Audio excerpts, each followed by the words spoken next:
ನಮಸ್ಕಾರ ವೀಕ್ಷಕರೇ, ನಿಮ್ಮ ಪ್ರಶ್ನೆ ನಮ್ಮ ಉತ್ತರ ಸರಣಿಯ 9ನೇ ಸಂಚಿಕೆಗೆ ಸ್ವಾಗತ. ಫಿಪ್ರೋನಿಲ್ 5% ಎಸ್ಎಸ್ಸಿಯನ್ನು ಅಡಿಕೆ ಕೊಳೆ ರೋಗ ಮತ್ತು ರಸ ಹೀರುವ ಕೀಟದ ವಿರುದ್ಧ ಬಳಸೋದು ಸೂಕ್ತನಾ? ಫಿಪ್ರೋನಿಲ್ ಒಂದು ಕೀಟನಾಶಕವಾಗಿರುತ್ತೆ. ಇದನ್ನು ಭತ್ತ, ಕ್ಯಾಬೇಜ್, ಮೆಣಸಿನಕಾಯಿ, ಕಬ್ಬು ಮತ್ತು ಹತ್ತಿಯಲ್ಲಿ ಬರುವಂತಹ ರಸ ಹೀರುವ ಮತ್ತು ಕಾಯಿ ಕೊರಕ ಮತ್ತು ಕಾಂಡ ಕೊರಕ ಕೀಟಗಳ ವಿರುದ್ಧ ಬಳಸ್ತಾರೆ. ಈ ಬೆಳೆಗಳಲ್ಲಿ ಇದನ್ನು 2 ml ಪ್ರತಿ ಲೀಟರ್ ನೀರಿಗೆ ಬೆರೆಸಿ ಉಪಯೋಗಿಸ್ತಾರೆ. ಅಡಿಕೆಗೆ ಬರುವ ಕೊಳೆ ರೋಗ ಶಿಲೀಂಧ್ರದಿಂದ ಬರುವ ರೋಗವಾಗಿರುತ್ತೆ. ಇದಕ್ಕೆ ಸೂಕ್ತವಾದ ಶಿಲೀಂಧ್ರನಾಶಕವನ್ನೇ ಉಪಯೋಗಿಸಬೇಕಾಗುತ್ತೆ. ಇನ್ನು ಅಡಿಕೆಗೆ ಬರುವಂತಹ ಮುಖ್ಯವಾದ ಕೀಟ ಅಂತಂದ್ರೆ ಅದು ಸುಳಿತಿಗಣೆ. ಈ ಕೀಟದ ನಿರ್ವಹಣೆ ಬಗ್ಗೆ ನಾವು ಈಗಾಗಲೇ ವಿಡಿಯೋವನ್ನ ಮಾಡಿದ್ವಿ, ದಯವಿಟ್ಟು ವೀಕ್ಷಿಸಿ. 2ನೇ ಪ್ರಶ್ನೆ, ಬಾಳೆ ಸ್ಪೆಷಲ್ ಗೊಬ್ಬರ ಎಲ್ಲಿ ಸಿಗುತ್ತೆ? ಈ ಬಾಳೆ ಸ್ಪೆಷಲ್ ಒಂದು ಲಘು ಪೋಷಕಾಂಶಗಳ ಮಿಶ್ರಣವಾಗಿರುತ್ತೆ. ಇದನ್ನು ಬೆಂಗಳೂರಿನ ಭಾರತೀಯ ತೋಟಗಾರಿಕಾ ಸಂಶೋಧನಾ ಸಂಸ್ಥೆ ಅಭಿವೃದ್ಧಿಪಡಿಸಿದೆ. ಇದು ಬೆಂಗಳೂರಿನಲ್ಲಿರುವ IIHR ಸಂಸ್ಥೆಯಲ್ಲಿ ಸಿಗುತ್ತೆ.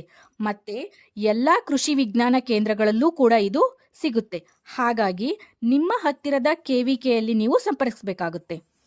3ನೇ ಪ್ರಶ್ನೆ, ಟ್ರೈಕೋಡರ್ಮಾ ಜೊತೆ ಕಾಪರ್ ಆಕ್ಸಿ ಕ್ಲೋರೈಡ್ ಬೆರೆಸಿ ಉಪಯೋಗಿಸಬಹುದೇ? ಟ್ರೈಕೋಡರ್ಮಾ ಒಂದು ಶಿಲೀಂಧ್ರ, ಹಾಗೆಯೇ COC ಒಂದು ಶಿಲೀಂಧ್ರನಾಶಕವಾಗಿರುತ್ತೆ. ಹೀಗಾಗಿ ಇವೆರಡನ್ನೂ ಒಟ್ಟಿಗೆ ಉಪಯೋಗಿಸಬಾರದು. 4ನೇ ಪ್ರಶ್ನೆ, ಬಯೋಪೆಸ್ಟಿಸೈಡ್ ಮತ್ತು ಬಯೋಫರ್ಟಿಲೈಸರ್ ಇವುಗಳ ನಡುವಿನ ವ್ಯತ್ಯಾಸವೇನು? ಬಯೋಪೆಸ್ಟಿಸೈಡ್ ಅಂತ ಅಂದ್ರೆ ಜೈವಿಕ ಪೀಡನಾಶಕಗಳು. ಇವುಗಳನ್ನು ರೋಗ ಅಥವಾ ಕೀಟಗಳ ವಿರುದ್ಧ ಬಳಸ್ತಾರೆ. ಉದಾಹರಣೆಗೆ ಟ್ರೈಕೋಡರ್ಮಾ, ಸೂಡೋಮನಾಸ್, ಮೆಟರೈಸಿಯಂ ಮುಂತಾದವುಗಳು.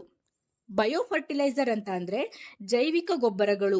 ಇವುಗಳನ್ನು ಸಸ್ಯಗಳಿಗೆ ಗೊಬ್ಬರಗಳಾಗಿ ಬಳಸ್ತಾರೆ. ಇವು ಸಸ್ಯಗಳಿಗೆ ಪೋಷಕಾಂಶಗಳನ್ನು ಒದಗಿಸ್ತವೆ.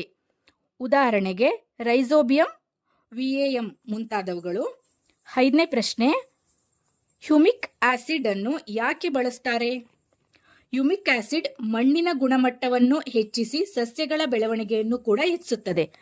ಇದು ಮಣ್ಣಿನಲ್ಲಿರುವಂತಹ ಸೂಕ್ಷ್ಮ ಜೀವಿಗಳ ಬೆಳವಣಿಗೆಗೂ ಕೂಡ ಸಹಕರಿಸುತ್ತೆ. ಇದರ ಬಗ್ಗೆ ಡೀಟೇಲ್ ಆಗಿ ವಿಡಿಯೋವನ್ನ ಮಾಡ್ತೀವಿ. ಈ ಸಂಚಿಕೆ ಇಷ್ಟವಾದರೆ ವಿಡಿಯೋವನ್ನು ಲೈಕ್ ಮಾಡಿ, ಶೇರ್ ಮಾಡಿ. ಧನ್ಯವಾದಗಳು.